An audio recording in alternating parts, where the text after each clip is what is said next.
It is a good show there, Geneva. Happy birthday. Yeah, happy birthday. Otherworldlyculture.com. GenevaHadABirthday.com. An umpire and a vampire square off week after week, reviewing movies outside their own strike zone. This week's movies: the 1979 Breaking Away and the 1990 Arachnophobia, starring Jeff Daniels, Dennis Quaid, Harley Jane Kozak, PJ Souls, Robin Douglas, Jackie Earl Haley, John Goodman, and Big Bob. Now, two guys who always say someone has to set a bad example. Why not it be us? Tim Kretschmann and Jeff Miller. Speak for yourself. I'm an excellent example for all the young people out there. And so am I. The young people, they come to me. And they say, how can I be as awesome as you? And I say, honestly, you don't have a chance. See, you can't be this great. Oh, wait, did anybody respond back? No. Oh, wait, sorry. We were making popcorn. See, this is the thing. They're having Jeff. popcorn tonight. We cannot have you looking at the chat room. What? You get confused. Hey, everybody, you're watching Dead on the Bases. More likely you're listening. We have a lot more listeners than watching. But if you want to watch, you can. You absolutely can. Where? We're all over the place. We're on Twitch. We're on Facebook. We're on YouTube. YouTube's probably the best place to catch us when we're not live. Twitch is probably the best place when we're live. Now you messed it up. Now it's going to be pointing at the... Oh, my God. I got it. Look at this. You don't have it, but it's okay. We're used to it being all screwed up over there. Now you got a good picture. This is why they call me Mr. Melody. You know why? Why? Because I leave girls flat. I'm always sharp, and I know the score. I love that. That's awesome. You're welcome. All right, so let's get on to it. Yes, the name of the show is Dead on the Bases. I'm a horror fan. For some dumb reason, I watch terrible sports movies like this week's Breaking Away. And Jeff, he is a sports fan, so I make him watch good, wholesome family entertainment like Arachnophobia that he got this week. Such a lucky young man. Now, Jeff actually has won the Milwaukee Sports Media Personality of the Year Award a record 5 times because apparently he was confused for another broadcaster. Wow. So, that's the thing. Well, okay. The awards don't lie, let me tell you. All right. Tim, it's been a while since we've done this. Yeah, you're rusty. And I'm awesome. And you're behind in the score, so... Yeah, I am behind in the score.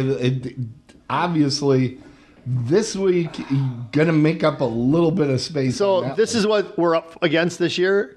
We're up against? Well, Tim won this last year, so this is going to be mine this year. You aren't showing the coolest thing that's on the desk.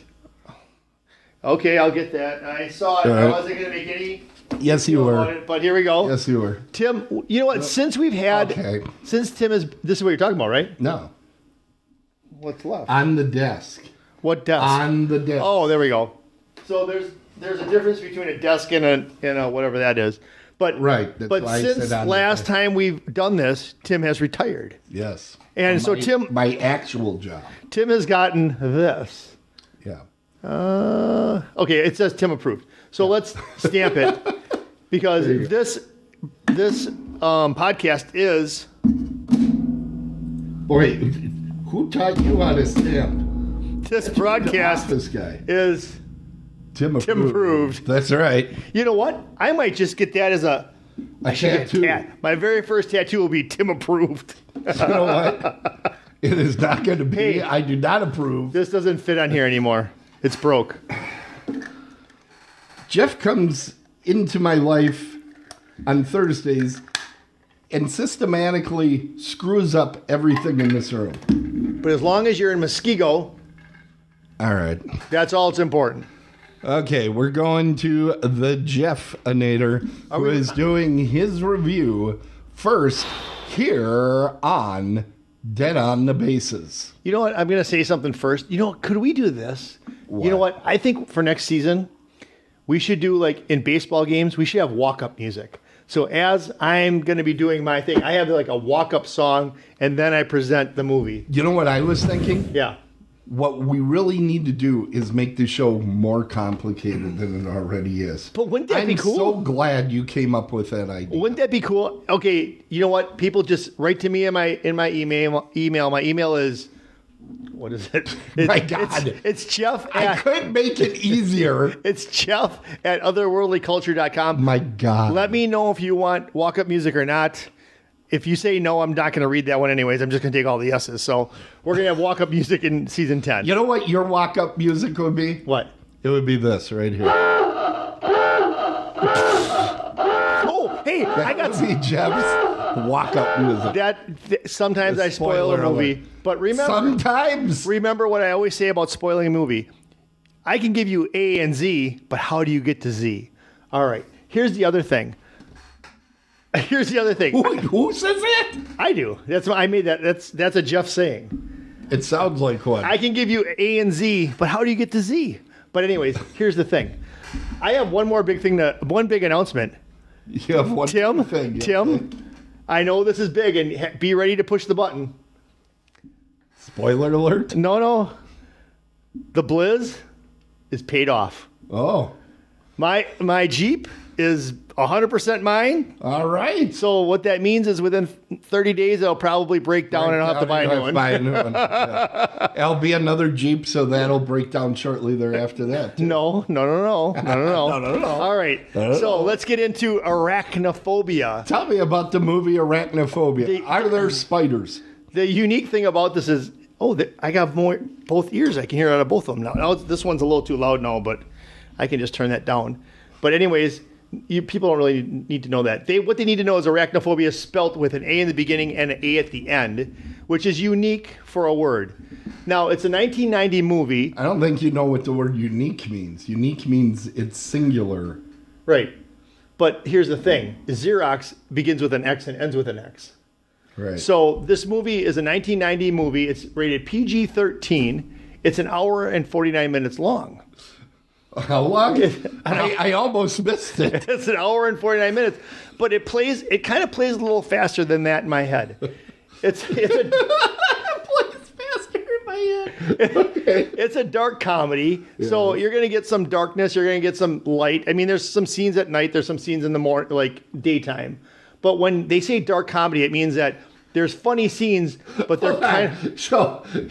It's called a dark comedy. You're commenting on if it happened in day or night? Well, yeah. Okay, keep going. Well, you can have dark comedy at night. No, keep going. Okay. Keep going. So anyways, this is directed by Frank Marshall, who is no relation to Penny Marshall or Gary Marshall. Just so you know, I looked it up because I figured there'd be a trivia question on that, but he has no relation to them at all. Now, Jeff Daniels was in this. He played Dr. Ross Jennings. Him and his wife and their family moved from San Francisco to this small little hamlet, which is named after the place where they found these spiders. But you don't know that. That's just some back stuff. But anyways, they moved to this small little farm kind of town, and he's going to be the main doctor. But what happens is the doctor that's there is kind of a jerk, and he doesn't want to retire. But he gets killed anyway. So then, Jeff Daniels moves into that. He's going to die. It's a horror movie. Anyways, so they moved to this little area. But what happened is before they move, well, they could have been moving during this time. But what happened is the first opening scene, the first 20 minutes of the movie, you have this guy that wears a Miami Dolphin. There's your sports connection. Miami Dolphins baseball cap. He goes into the jungle with this scientist, and he's taking pictures. And they're going to take pictures of like these rare insects and these rare things. And what they use a fogger, and they all fall out of the trees. Well, what happens is one of these insects, that's a better word, is a killer spider. You kind of know that, you kind of don't. It lives, but then what happens is the one that dies, but then one of them sneaks into the coffin, and he comes to America. And lo and behold, it comes to that small little hamlet-type town that Jeff Daniels is moving to. Okay. Am I right? Yeah, but I'm glad I watched the movie. Well, your description is pretty exciting. Thank you. Yeah. So that all happens, right? Okay. So, but what happens... That all happens. But what happens is, listen to this, though. So this spider starts to terrorize the town. It starts killing people. But it doesn't really kill people, but it kills people posthumously. What is it? What's the word? It doesn't kill people, but it kills people. Right. Because what it does is it mates with another spider, and their offspring are going and killing people. Sure, Big Bob does some of the killing, but all the little ones are killing them too. Okay. Right? Am I not wrong? For once, you are not wrong. So exactly. So what they do is, so Jeff Daniels, he's kind of like, he doesn't really want to be there. And he especially doesn't want to be there because the doctor that he was supposed to take over for doesn't want to leave. Okay? Okay. And he wants to build this wine cellar. And he goes downstairs and he's like, I'm going to build a wine cellar. But the wood is like rotten. And he's like, I think we have termites. So they call an exterminator, right? And who's the exterminator? John Goodman. So John Goodman plays this part as the exterminator. But here's, how is that a spoiler? Giving away the big cameo. They're going to know when they see him. But I'll give you a little tidbit. Something that might be my trivia, but I'm going to pull it out now. Okay. John Candy was supposed to be the exterminator. But because Steven Spielberg worked on this film, and he also worked on the movie Always, that John Goodman was in, he's like, you know what, I'm going to do you a solid. I'm going to get you in this movie too. So that way, John Goodman is the exterminator in here, which he does a good job as. But I didn't like him. I didn't like John Candy was still alive. I just wanted to check because I was like, why would they want John Candy? I thought he was dead. See, I do my research. My reviews are pretty spot on, people. Just if this is the first time you've been here, you'll know that. He had the time correct. Anyways, because I pay attention. And you keep looking things up on IMDb? Which I should do so you have a good review. For people that want to get from A to Z, but get stuck at Q, I'm there for you. So, anyways, back to the movie. I didn't really like the exterminator role.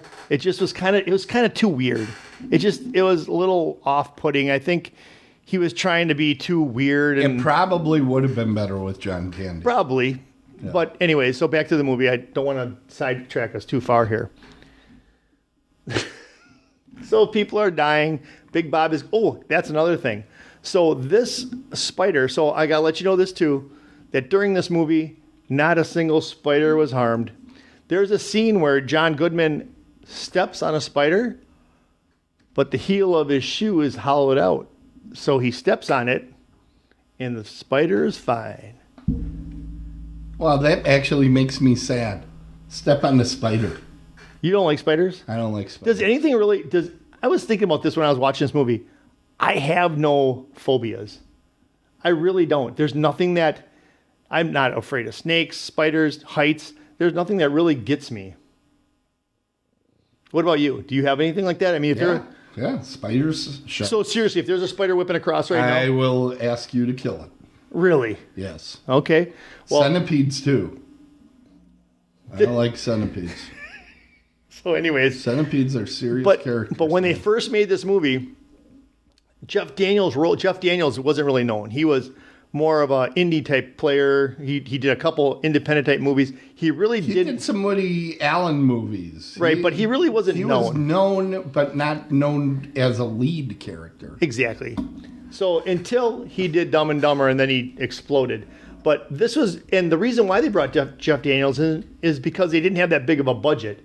So they had to go to the B string to make this movie made. Oh, hold on. The chat room has mentioned something. How great I am? No, watch your screen in front of you there, Jeff. I'm right there. Undrawn trogdorst, undrawn widow shades are not window.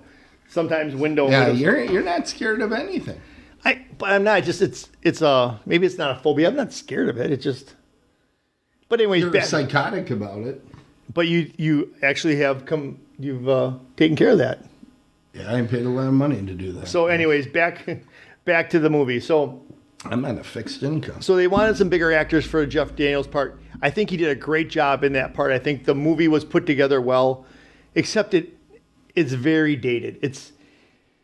To me, it just didn't have the flow that you can see a movie now in. It didn't feel like I say thank God because the movies today suck. I feel like I was watching an episode of the Muppets. I really did. Really? Yeah, I didn't. I'll be honest with you. I didn't. It didn't grab me like it should have. Okay. It was a movie that I'm glad I watched because everybody talks about arachnophobia, but it's not something that I would go back to and watch again. Oh, wait a second. That's fair. Hold on 1 second. It just brought up something for me. So, arachnophobia. It's an insect, right? It's actually arachnid. They aren't insects. Insects have 6 legs. Right. They have 8. Correct. Right. Making them an arachnid. Can I do a sidebar real quick? Why not? Okay. So, last week, Thursday, you had a show, and someone put up there, the ump should watch Centipede or whatever. Human Centipede. Yeah, and I said I would never watch it, but maybe I had a couple cocktails and maybe I was just being a little cocky, and I'm like, yeah, you know what, I'll watch it. Tim, I gotta say this right now. I'm gonna say it out loud. That was the grossest. I can't even think about it right now. I don't want to even think about it, so don't bring it up. But when that one guy is sitting there and he's squat and he's got someone attached to him, he's like, I'm gonna, poop, and you're thinking about it's gonna go. Okay, we can't. Don't bring this stuff up, Tim. I can't. Tim, I can't talk about that right now. Let's talk about the Pauly Shore connection. That way you Dude, need fundage, bro. stop thinking about poop going into people's mouths. So, the Pauly Shore connection on arachnophobia. There it comes. We took Jeff Daniels, the lead of the film. Yeah. He was in a movie. What the heck was it? It's a Plum Summer. Oh yeah, It's an actual movie. Yeah, he was a great actor at the time. Go ahead. I don't remember when this was in his timeline. 1979. But go ahead. No, it was not. Go ahead. Henry Winkler was also in the movie. Hey. He was still on Happy Days, so I'm pretty sure he wasn't in this movie if it was made in 79. However, so once again, Jeff says something completely wrong. And Henry Winkler connects to Pauly Shore, as so many of these movies, through Sandy Wexler, which, I mean, there's a million people through there. I keep using Sandy Wexler over and over and over again. I think next season, TVD. I want to move past Pauly Shore and go to Dick Van Patten. DVD. DVP. DVD. DVP. DVP. Dick Van Patten. So, okay. Because, a lot of people love the Dick Van Patten. And Pauly Shore is just too easy when you just tack it through It's always going to go through Sandy Wexler, which is kind of like the thing with the, Kevin Bacon thing. Because he was in JFK, and there's like 1 or 2 movies that just have a ton of celebrities in them. He's easy to connect up all the time. We should see if we can connect up to Pauly Shore. Actually, I can. Go ahead. Well, I can't do it in my head right now, but I can do it.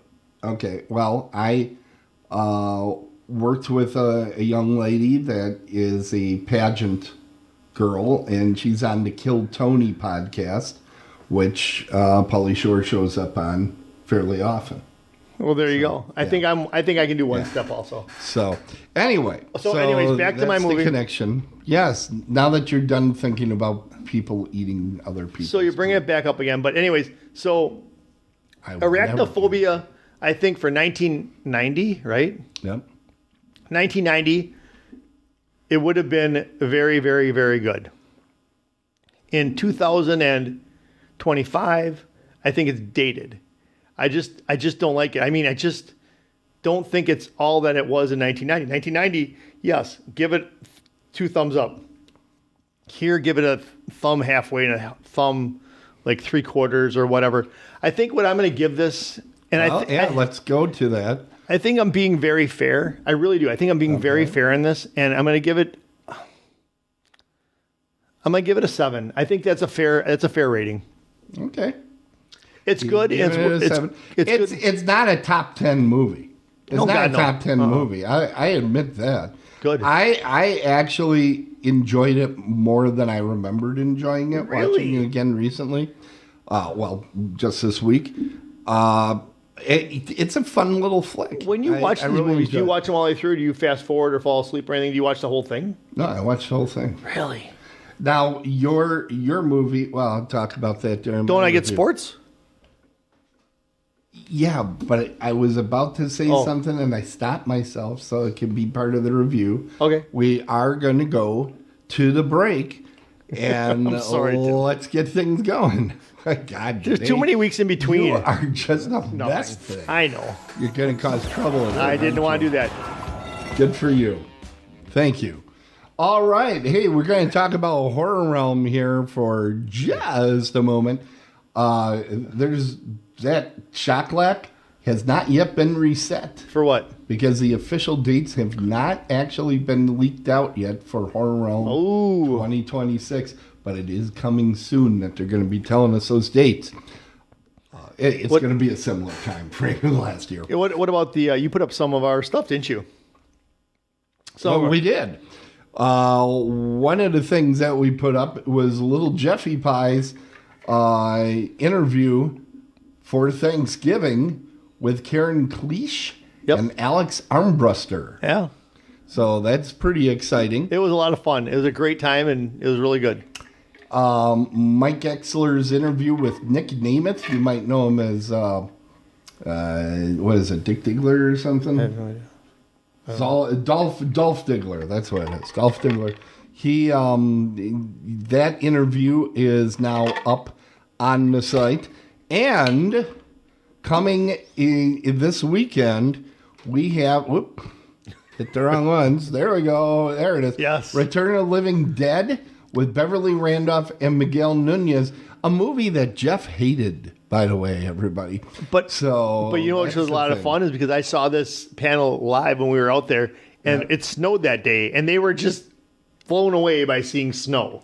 They weren't they? They were completely unable to talk. Function. They were so excited about that. That it was just this side of craziness. They almost wrote their name in it.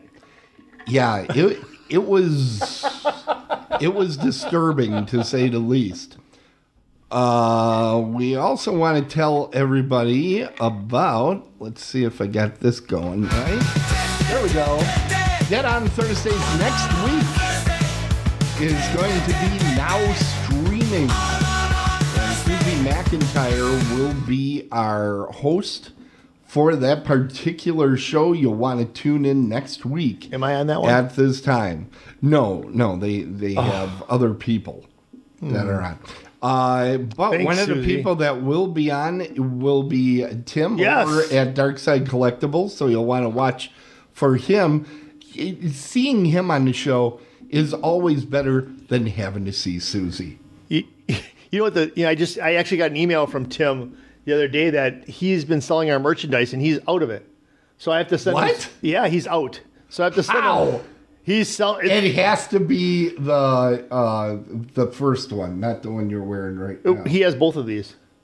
He had to have sold out of the one that says our He is ending. sold out. He has 2 koozies left. Wow. Yeah. Yeah. Wait, they're selling the koozies? Yeah. People should just come up to you at a show. No. You hand them out so No, freaking but easy. I think what we're going to do is we're going to send autographs out there, autograph pictures. Oh my God. No, we're not. Should we do an appearance there next year? Mine will be the chase. Let's People do can use mine as a chase because it's never going to a happen. chase. What does that mean? That means mine will be the rare one. Oh, hey, we should do a show. We should do a live appearance next year at Darkside. The Vamp and the signing. Yes. Let's go to our review. Before you blurt stuff out like that, maybe you should ask the store owner. He don't care. He could be flooded with people. I know. Right. Think about the money he's going to make. Tim, we got you covered. All right. Hey, everybody. Wait, Tim. Hey, everybody. Since who's never ready when the camera goes on? Well, the stupid chat thing. I like to chat. Yeah. I'll respond I back. like it. We got to figure this out. All right, so I reviewed a movie. So that's what I was doing, snoring. Is so dull. It's called Breaking Away. And it actually was up for a number of Academy Awards. It was. It actually won Best Screenplay. So there you go. It won. It was nominated for Best Actress in a Supporting Role, Barbara Barry, which totally she should not have been the one nominated. Tim. Best Director, it was nominated for Peter Yates. The Best Music, Original Song Score. And I will ask you this, Jeff. Could you hum a little bit of the score of this movie? Well, no, I'll tell you why. Totally, it's a you don't even know it has it's a score. Frank Sinatra song. Okay, It's not. It's terrible. It's a Frank Sinatra There's song. no. I can't think of any of the music from this movie. Frank Sinatra. That's all I gotta say. Yeah, Frankie. It was also somehow nominated for Best Picture. All I can tell you, Tim, I gave you a winning movie. I gave you a winner. All I can tell you is this is a movie that really should not have been anywhere near the Academy Award. Tim! I'm sorry. Tim. It shouldn't have. Tim, the Academy doesn't lie. You know what, Jeff? I don't sit there and get into it with you about when you're complaining about a movie. You've never given me a movie that has had that much Academy Award acclaim. Is this the one you want to die on?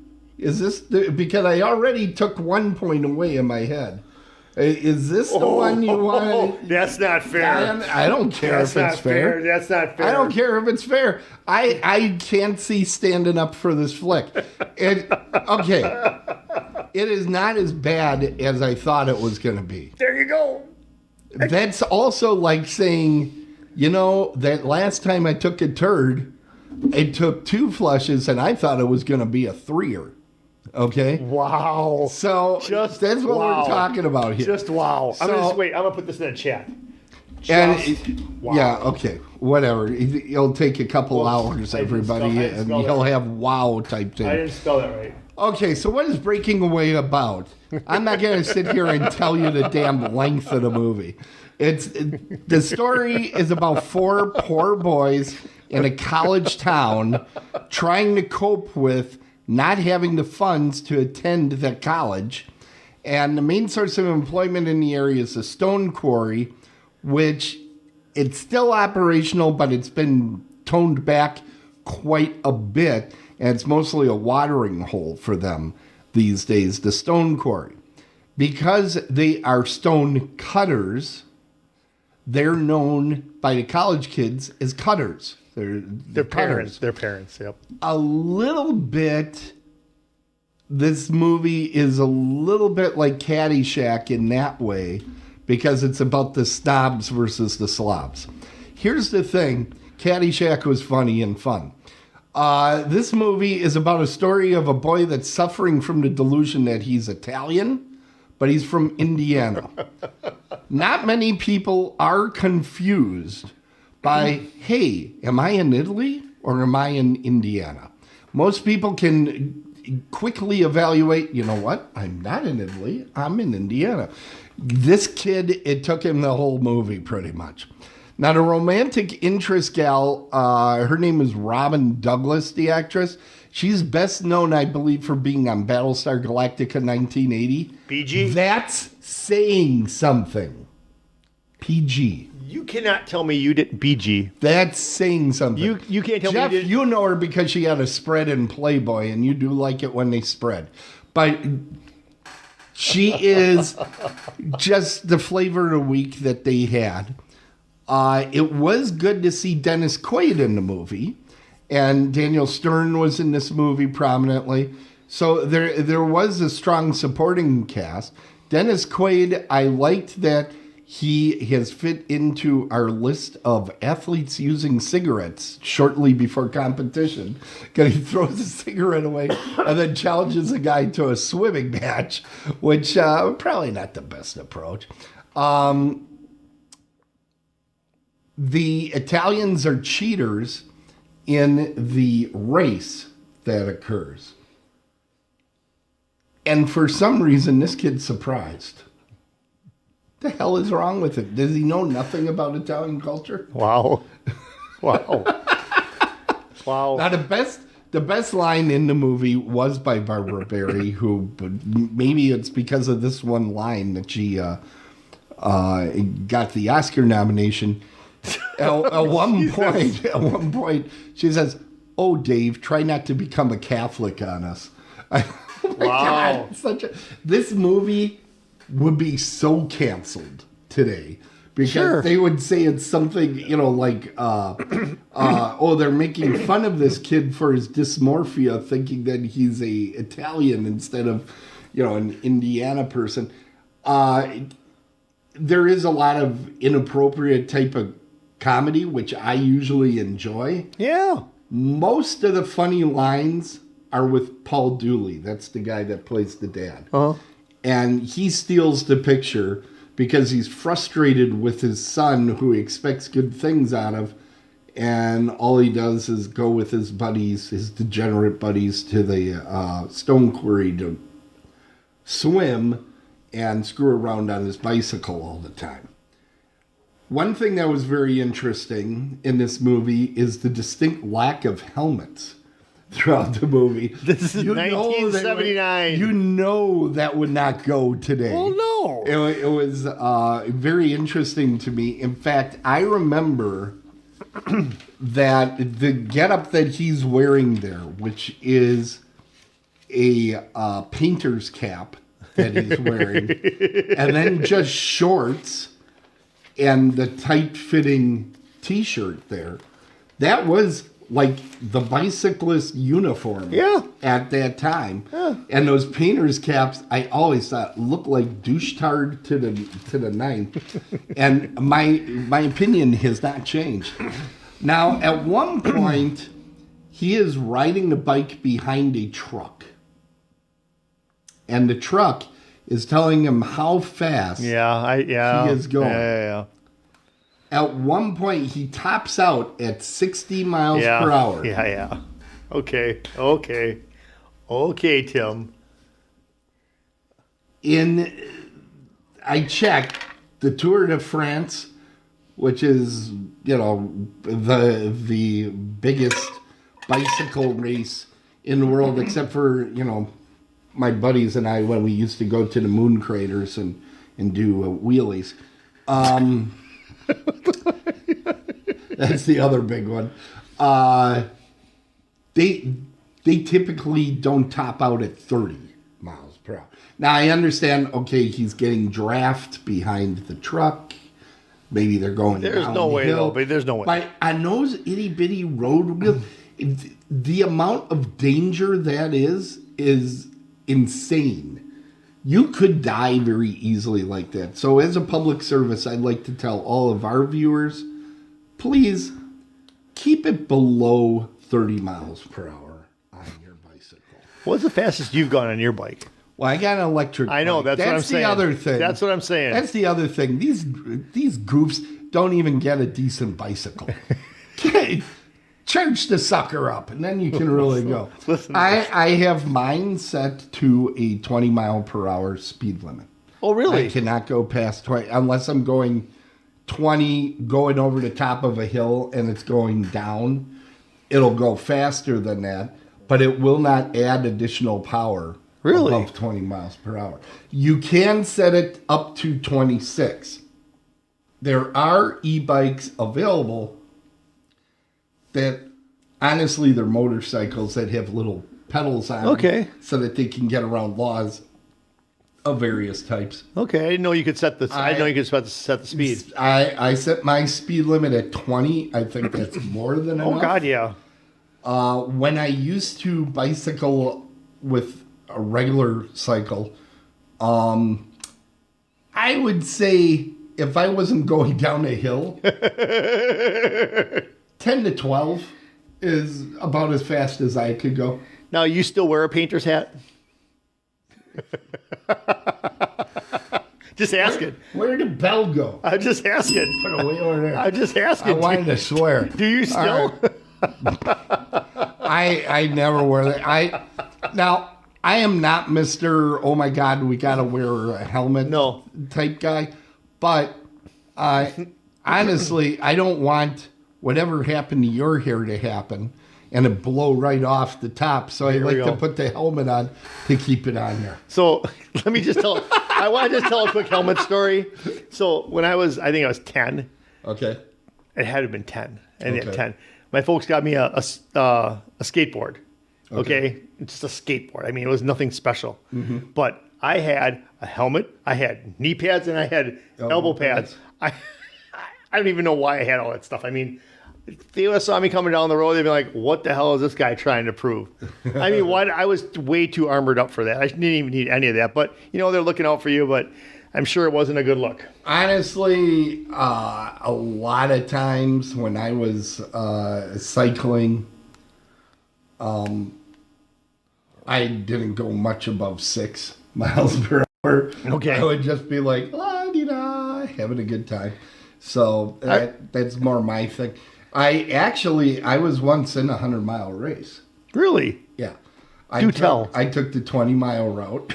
Okay. When they have these big races, there'll be like the one that actual, competitors do. Yeah. And that's always like 100 miles, 75 miles, something like that. And then there's the one that all the people that are just raising money for whatever that race is about that we can go on. And the shortest at this thing was 20. 20? Holy I think there was one that was 12 miles. And I thought, well, 12 isn't even really a challenge. I should do 20. And I did that before I had the e-bike because I regularly 20 seems like a long ways. For me, it was. For anybody. Keep in mind, my top speed is 10 miles per hour. So that's a 2-hour ride. And I swear to God, they put that effer was uphill the whole time. I swear to God. Because on the way back to my car, it was like a roller coaster. I'm like, couldn't we have had some of that during the 20 miles of death? Do you remember where they had that? Was it down? It was up north. Okay. It was for a park. I did that, and I remember getting into the car and saying, well, never doing that again. But it was interesting. Now, in this movie, it ends with something called the Little 500. Yep. How stupid are Indiana people? Because the Little 500 is a 50-mile race. I had to look this up because they don't explain it in the movie at all. And I'm like, well, it's got to be a decent length ride. Yeah. For it to be, it was a fairly prestigious thing for this college to have, the Little 500. But I was like, a 50-mile race. And it's a tag team style. So, like, they have 4 different people on the team. And basically their thought was, well, we're all smoking cigarettes over here. We'll just have the guy that doesn't know if he's Italian or not keep going around the racetrack. And which, when it comes to strategy, just what a great strategy. Yes. Just a great strategy. But, and it has all the tropes you would expect. He gets injured during the race. The 3 guys that were smoking cigarettes, they have to go in for a little bit, and they're in no freaking shape to do anything. It's... And, of course, there's the big ending. Oh, he won. Where's my spoiler? Oh, I never spoil. Because you know how this is going to end. You know how I just saved people however long this stinking It's an hour and 41 minutes long. Okay, well, there's an hour 41. I give you back. Oh, that's a good guy. An hour and 41 minutes I gave you back in your life because this movie. Let me ask you though. Stinko. How'd you like Dennis Quaid's performance in this? He was okay. It's not his best young performance. Well, I was gonna say, but this is early on stuff. So yeah, I mean, obviously you see him, you see Daniel Stern, and you go, these guys are good. What's funny is the main guy, Dennis Christopher, I think is his name. I mean, he hasn't done much since then, not nearly as big as the other, and he's the star in a movie. Let me ask you, how about Jackie Earle Haley, though? He also played Kelly in the Bad News Bears, which is a Hall of Famer. Yeah. How do you feel about that? It's pretty much the same type of deal. In a way. I was surprised how little I was impressed by him in this movie, because I remember when this movie came out and it got broadcast on TV. I remember watching it. I didn't remember much about it, but I remember watching it. So you watched it before this? Back in the day. But I couldn't have told you anything about like that Dennis Christopher thought he was Italian and all that stuff. It kind of, as you're watching, you go, oh yeah, this seems kind of familiar. But Jackie Earle Haley is the guy I usually, when people bring up this movie, I go, oh, that's where Jackie Earle Haley started out. And he wasn't all that impressive. No, but he was in Bad News Bears also.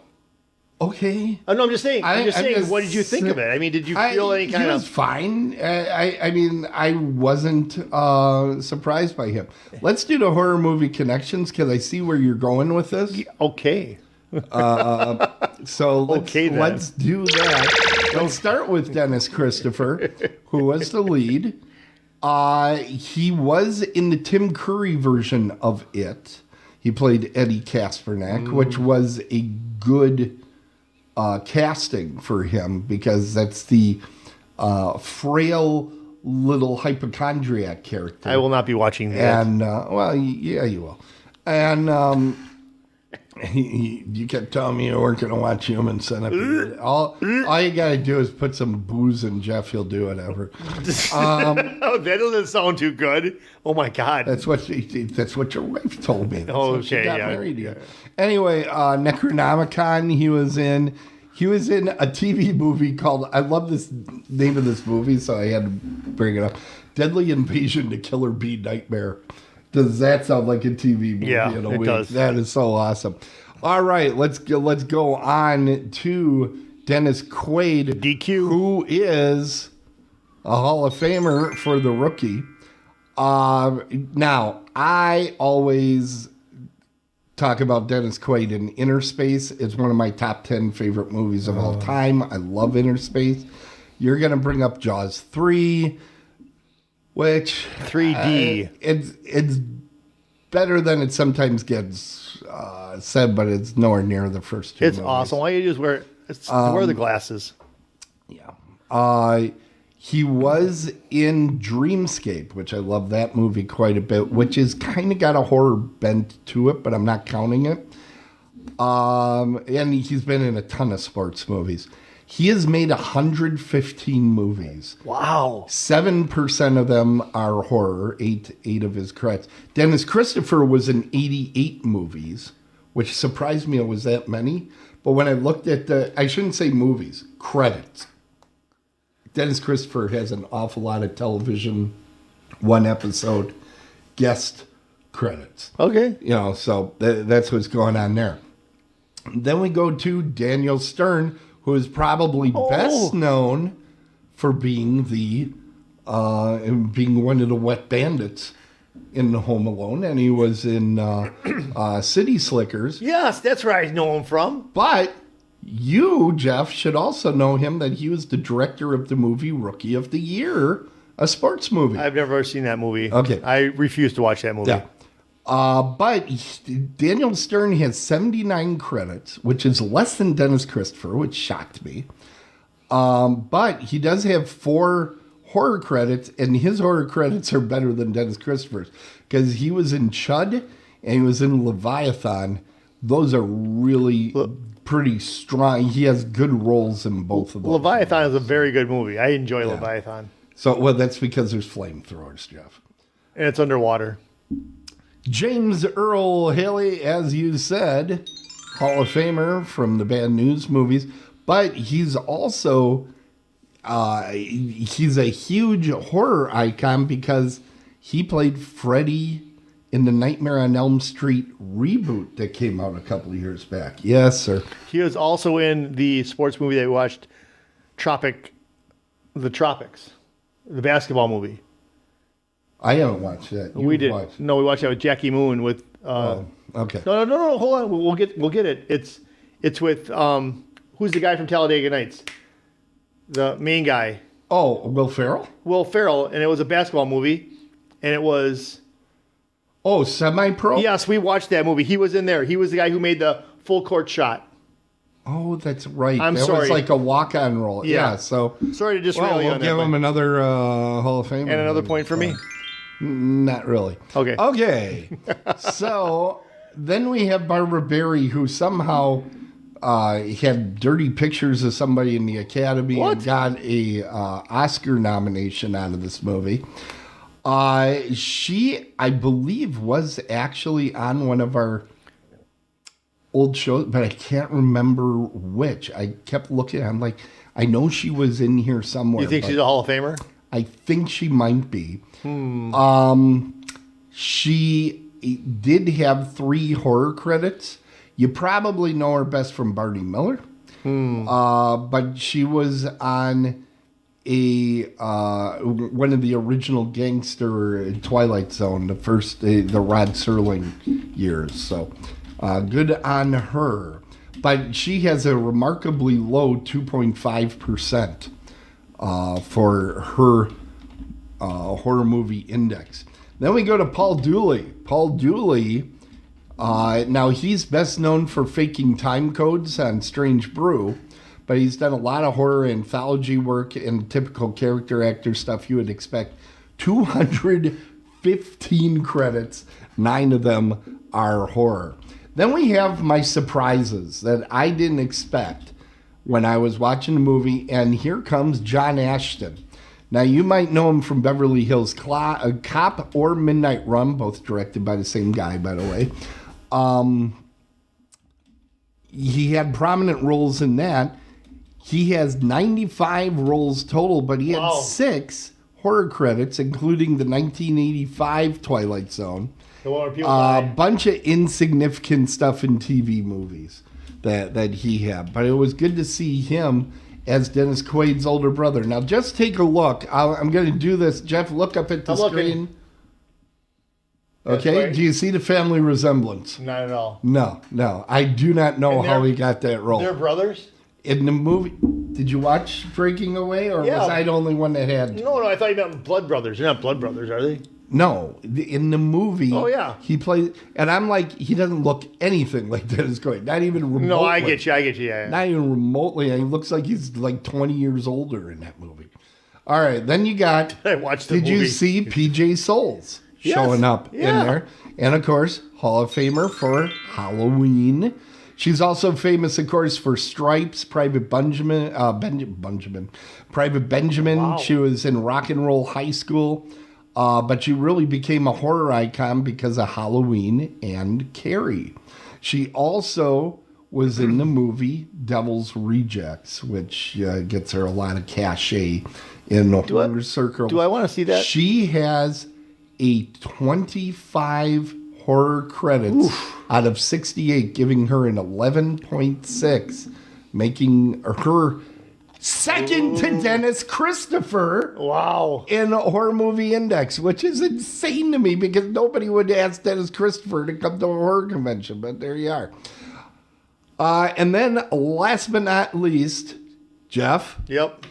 Did you notice this gentleman being in the movie? I did. Peter Maloney. He looked familiar. Do you know from what? No. Well, he's been in a movie that you're going to be seeing on this show called The Children. He's not a Hall of Famer then. He was in a Stephen King adaptation called Thinner. He was also in the movie The Thing. Oh, yeah. Yep. I saw that movie. Remember, he was kind of the guy that was cranky all the time. Oh, I hurt myself. I saw that movie a couple times. Yes. He was in that one. So, Hall of Famer. Was his he was in this movie all of like 10 seconds, 20 seconds. Was his blood contaminated also? I can't remember. Yeah, see? He's the one. Oh, I don't have to spoiler. I'm not going to say, but. Okay, don't spoil it. He's he gets to see the flamethrower up close and personal. little up close and personal time with it. So yeah, that's our horror movie connection. And of course, we have to also tell everybody about our buddy Pauly Shore and the Pauly Shore connection for this one. We went through Dennis Christopher. Okay. There was a movie called Flight of the Spruce Goose. I connected it through a Hall of Famer, ladies and gentlemen. Jennifer Runyon, who was in that horrible rafting movie you made me watch. Up a creek? Up your creek. Up the creek. That's a great movie, by the way. Up the creek and through your cheeks.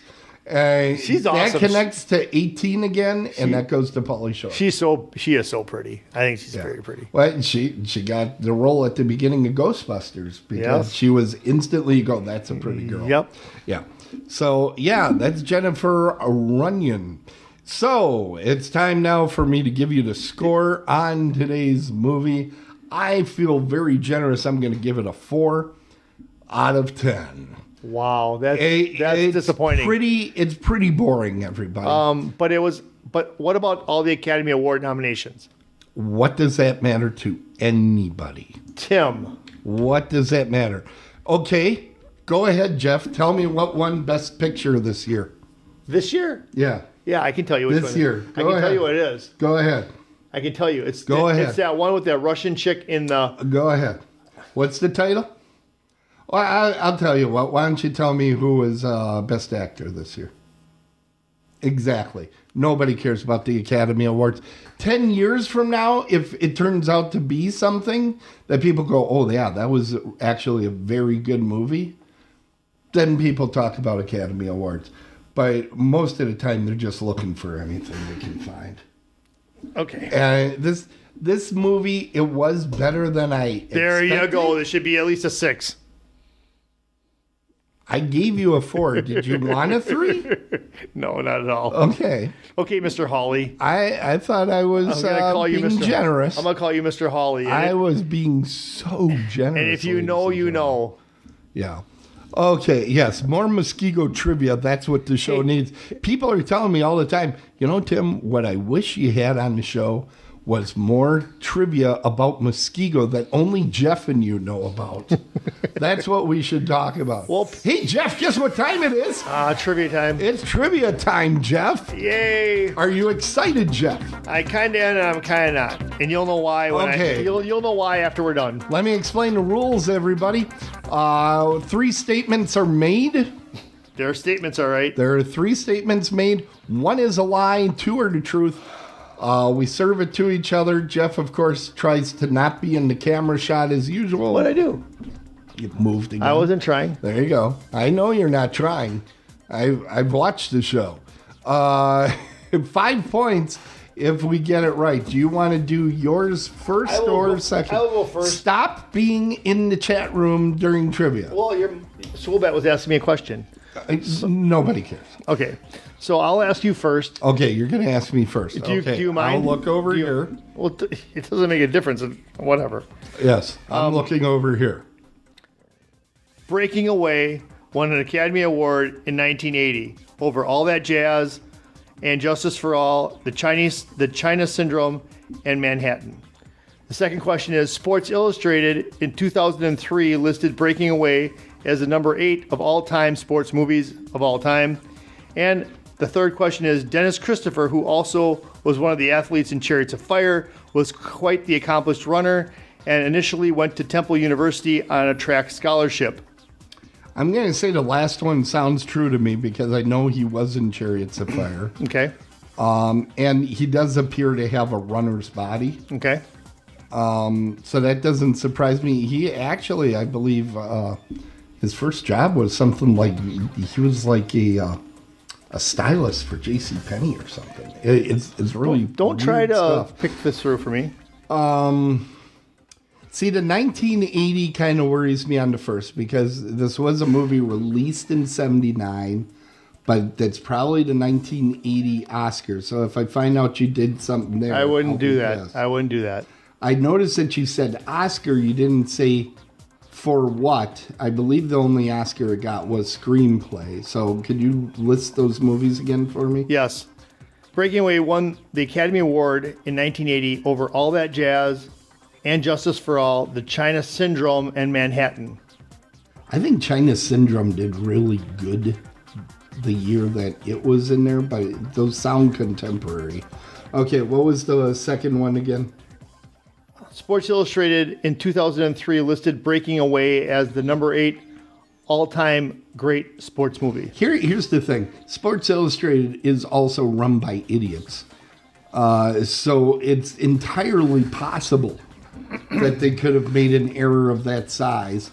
But and it's so preposterous sounding, I think I am going to go with the first one. I'm going to say the first one is the lie. Which one was that? Which was that it won an Oscar over those films. You know, I feel bad about this because I wrote this right, but I know that you're confused about it. And I know that if I would wrote it differently, you would have got it right. So let's just say that in your notes you had that they won an Academy Award. So that's the one that they won it for, Tim.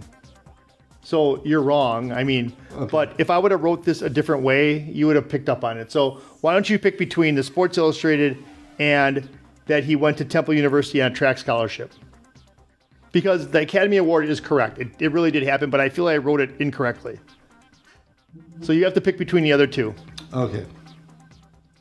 Well, all right. So what were the two again? It's that he's a runner. I'm going to say that's true. So I'll go with number 2 as being false. Sports Illustrated? Yeah. Okay, you're still wrong. Really? Yep. You know what? He never went to Temple University. He never went on a sports scholarship anywhere. But he was a runner? No, he wasn't a runner either. Okay. I'm okay with that because this just proves that Sports Illustrated is run by a bunch of idiots. Okay. If this was the top sports movie, how much, on a percentage basis, how much of this movie was about sports? 25%? Not even. Less than Caddyshack. Yeah. Less than Caddyshack. I would say 25% sounds about right. That this is the best. I'm sorry, Slapshot is about 10 times the movie this fucker was. You've been doing so good. Yeah, I was. All right, let's go. Let me get my chance. Let's do yours here, Jeffy. Let me get five more points. All right. Yeah, let's do that. Jamie Heineman of Mythbusters did some of the effects on this movie. What movie are we talking about? Oh, Arachnophobia. All right. Sorry. Arachnophobia. The movie you watched, Joe. Yes. Steven Spielberg. Yeah. Reportedly shot some of the scenes in this movie as a favor to his friend, first-time director Frank Marshall. Okay. And the last one, Hollywood Pictures, which distributed this film, is actually a division of Disney, making it one of the rare horror films for the Mouse House. Okay, Tim. You know what I'm going to say? Shoot. You have to say which one is false. Which one's false? And you have to try to be in the camera shot. Am I in? Well, I don't want to look at anything. Am I in the camera shot? Yes, you're okay. fine. Okay, so the whole Jamie Mythbusters thing, I know that's true. And the whole thing about Steven Spielberg being there, see, I brought that up in my review that it was because of him that John Goodman was there. And then the whole thing about Disney, I think I remember that it was Disney or something. I think, because it kind of seems like Disney when you're watching it. So it was a Disney horror movie, but would they do that? But you know what? It wasn't R, but it was PG. But Steven Spielberg, did you know that Steven Spielberg in one of the shots, he's actually in the vehicle and his leg is there, and he says to Jeff Daniels, he's like, only you and I will know this, but we all know it now. I'm going to say that Steven Spielberg didn't step on anybody's toes, and that one is false. I'm going to say it's Disney is true and Mythbusters is true. And you are correct. There you go, baby. There you go. This is the... Now, not for the reasons that you think. What do you mean? Hollywood Pictures is, in fact, a part of Disney. Okay. And they actually created Hollywood Pictures for R-rated films. That the movie wasn't released as R-rated was actually not their original intention. They wanted an R-rated movie. Disney did? Yeah. because this was the same time that they opened Touchstone Pictures, which was supposed to be their PG house. So you mean to tell me Disney has got these different ones that they put movies under? They did at that particular time. I don't think either of those two are still around. Really? Yeah, that was. See what you learned? I believe a Michael Eisner thing. But you had taken my good one early on. I had the director Frank Marshall is the brother to Penny Marshall. That was the one I wanted to give you. The other one I was going to bring up, but I knew that by what you were saying that you read all the IMDb trivia closely, was that spiders are the spiders were being led around by heat and cool. That isn't entirely true. No. It's actually by hair blowers they were using. I didn't get that. I got that they had wires there, and when they go over the wires, they had to go back. No, they used hair blowers almost exclusively. Oh. That is from a Fangoria that I owned at the time this movie came out. I read all the Fangoria articles. You would have got me on that because I would have said it was by the wires. But here's the thing about all of this. Here's the thing, everybody. I don't even know anymore. So we're good. We're good. Tim, we're good. Here's the thing, everybody. The thing that Jeff wants to tell you is I've been mathematically eliminated, I think. But you know what? From winning this season. Let's do, you know what? I'm going to do something. I don't even know that we need to do the next show. Yeah, no. Tim, I look so predictable. Tim, I look so forward to you're getting rid of this show, aren't you? No, just the co-host. No, I'm kidding. I'm very interested to see what you think of next week's I don't even know the next week's show movie. Well, that's good to hear, Jeff, because we're about to talk about it. Here we go into our preview section next week. Jerry Maguire, really? I gave you that? You gave me Jerry Maguire, so you must have thought you were going to be way ahead in the points. No, I thought I gave you For Love of the Game. No. You gave me Jerry Maguire, man. Jeff. Jerry friggin' Maguire. Tell us why you love Jerry Maguire so much that you put it in the ninth inning. Renee Zellweger, however you say her name. I think she is just... At that time, at that time, she was it, man. Cutie pie. Yeah, Renee Zellweger. You know who else is in there? Is Kelly Preston. You know what? Rest in peace. But she plays a very short but good role in this. I mean, her role is like a firecracker. It's like it's there. This is another movie I haven't watched since it first came out, so I'm interested to revisit it. Are you a Tom Cruise fan in any way or not really? I actually enjoy most of his movies. I don't like him as a human being. Jeez, okay. But I like most of his movies except for The Mummy.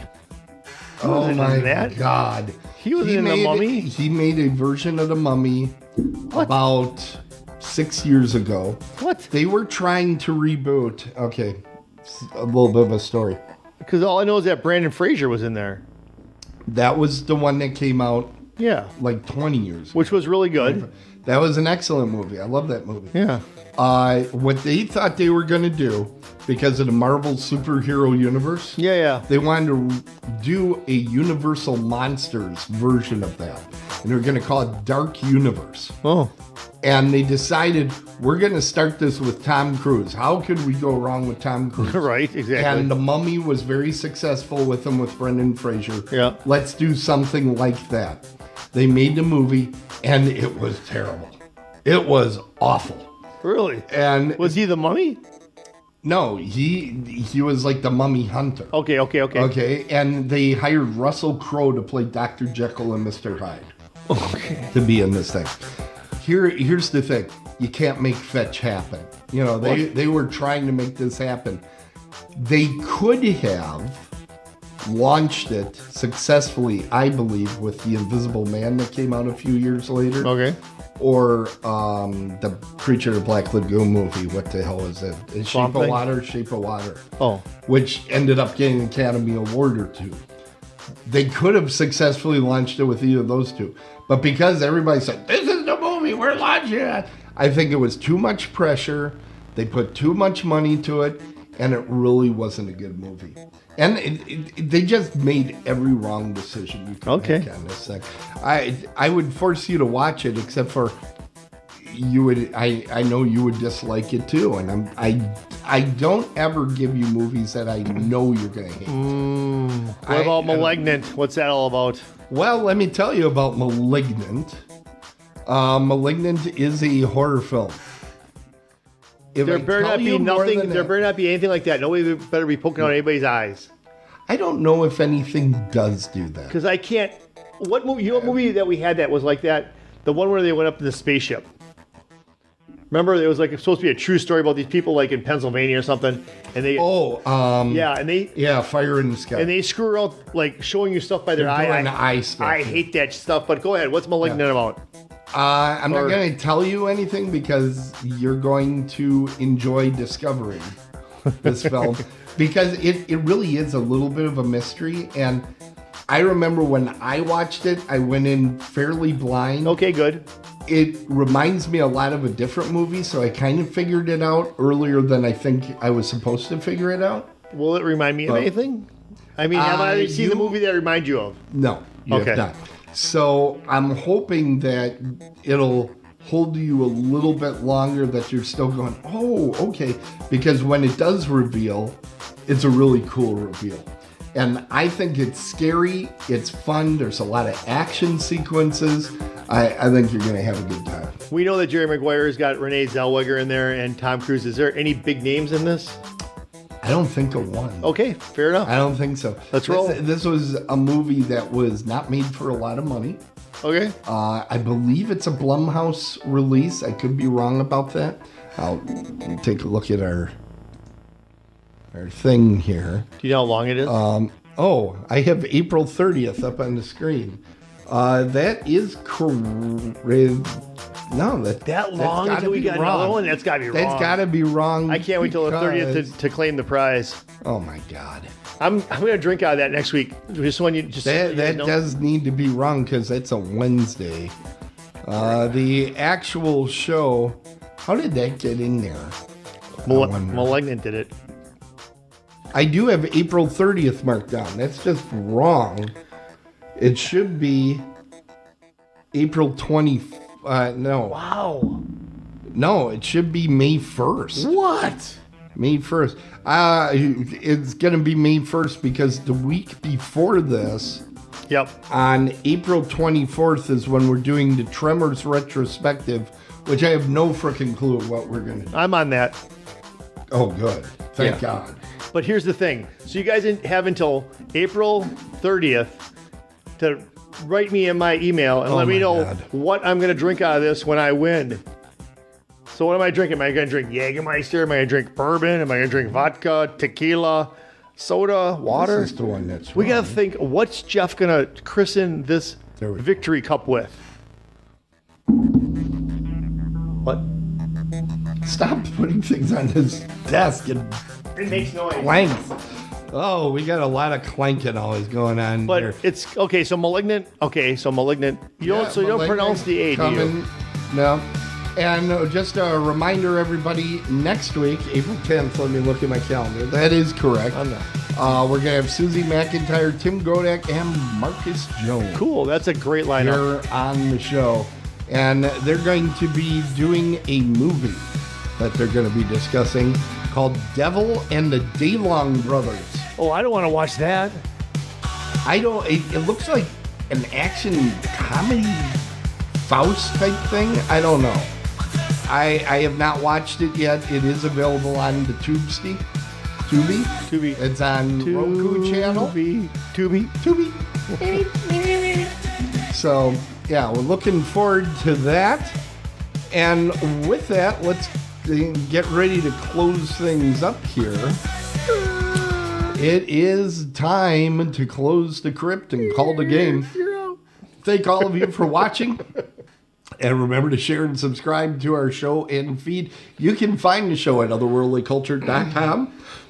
You can follow the show on Apple Podcasts, Amazon Podcasts. You can find it on Pandora, iHeart, TuneIn, Spotify, YouTube, and all the other fine places where you find podcasts against your will. And remember, everybody, if it's sports, it's a home run. If it's horror, run home. We're Dead on the Bases, and we'll see you next time. Otherworldlyculture.com. We must be in the front row.com. Rest in peace, Bob. Yeah, there's a lot of clips in here. Yep.